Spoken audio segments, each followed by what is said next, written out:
मित्रों, श्री रामचरितमानस लिखते हुए गोस्वामी तुलसीदास जी ने जिस तरह से किरदारों को गढ़ा है वह अतुलनीय है। राम कथा में आने वाले हर एक छोटे से छोटे किरदार का अपना महत्व है और उसकी उपस्थिति कथा में रोमांच और रहस्य बनाई रखती है। यह तुलसीदास जी के लेखनी का ही कमाल है कि आप राम कथा सुनते हुए अगर बीच में किसी अन्य किरदार की कथा आ जाए तो बिना उसकी कथा सुने आगे नहीं बढ़ सकते। ऐसा ही एक प्रसंग श्री रामचरितमानस के सुंदर कांड की शुरुआत में है। रावण के किले की रक्षा करने वाली प्रहरी एक राक्षसी थी जिसका नाम लंकिनी था। लंकिनी से बचकर कोई भी लंका में प्रवेश नहीं कर सकता था। हनुमान जी ने मच्छर के बराबर अपना आकार कर लिया और लंका में प्रवेश करने लगे, तब भी वो लंकिनी से नहीं बच सके। उस राक्षसी ने उन्हें देख लिया और लंका में प्रवेश करने से रोक दिया। रामचरितमानस में गोस्वामी तुलसीदास जी लिखते हैं, मसक समान रूप कपधरी, लंकहि चले सुमिर नरहरि, नाम लंकिनी एक निश्चरी, सो कहि चले मोह निंदरी, जाने ही नहीं मरम सठ मोरा, मोर आहार जहाँ लगी चोरा। हनुमान जी के मच्छर समान रूप धारण कर नर अवतारधारी भगवान रामचंद्र जी का स्मरण करके लंका में प्रवेश करने लगे।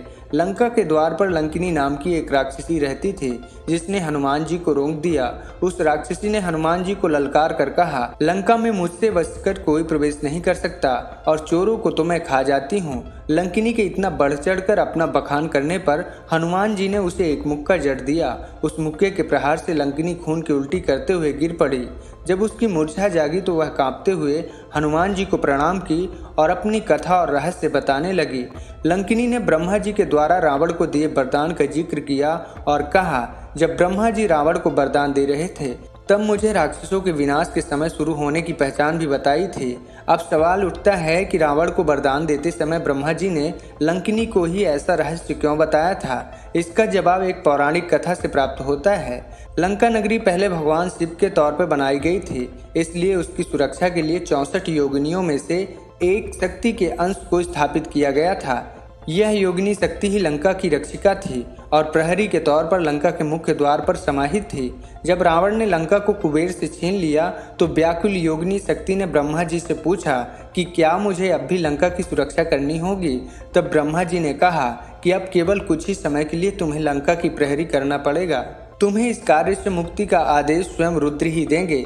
तब योगिनी शक्ति ने उनकी पहचान पूछी तो ब्रह्मा जी ने पूरा भविष्य न बताते हुए यही बात कह दी कि जब तुम किसी बानर के प्रहार से विचलित हो जाना तो समझ लेना कि अब राक्षसों का अंत निकट आ गया है और तब तुम भी लंका की सेवा प्रहरी से मुक्त हो जाओगे।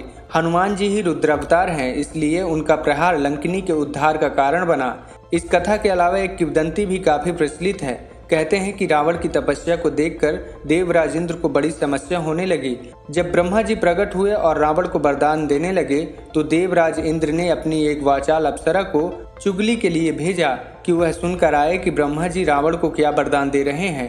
इंद्र के कहने पर अप्सरा उस स्थान पर गई और कान लगाकर सब सुनने लगी। ब्रह्मा जी से रावण ने हिरण्यकश्यप जैसे वरदान मांगा, लेकिन ब्रह्मा जी ने मना कर दिया। फिर उसने अमरता मांगी और ब्रह्मा जी ने रावण को ये वरदान देने से भी मना कर दिया। तब रावण ने देव, दानव, यक्ष, गंधर्व, नाग, सर्प, पशु, पक्षी आदि सभी से न मरने का वरदान मांगा और अहंकार बस कहने लगा, नरों और बानरों को तो मैं चुटकी में मसल दूंगा। रावण के इस वरदान पर ब्रह्मा जी ने उससे तथास्तु कह दिया। इसी दौरान ब्रह्मा जी ने अप्सरा को कान लगाकर सब सुनते हुए देख लिया। तब उन्होंने क्रोध में आकर उस अप्सरा को श्राप दिया कि दूसरों की बातें सुनने का तुझे बड़ा शौक है तो जा बड़े कानों वाली राक्षसी हो जा, अब से तुझे हर आहट सुनाई देगी। अप्सरा इस श्राप से अत्यंत दुखी हुई और ब्रह्मा जी से क्षमा याचना करने लगी। तब ब्रह्मा जी ने उसकी करुण पुकार सुनकर कहा, दुख ना करो, तुम देवताओं के बहुत काम आने वाली हो। मैं तुम्हें लंका की प्रहरी नियुक्त करता हूँ। तुम्हें कोई नहीं हरा सकेगा सिवाय एक बानर के। जिस दिन वह बानर लंका में प्रवेश कर जाएगा, लंका की रक्षा का वहाँ तुम्हारा आखिरी दिन होगा।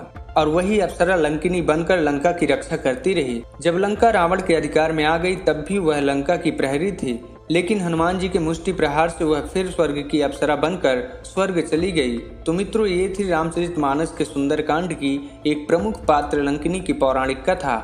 मिलते हैं फिर एक पौराणिक कथा के साथ। जय श्री राम।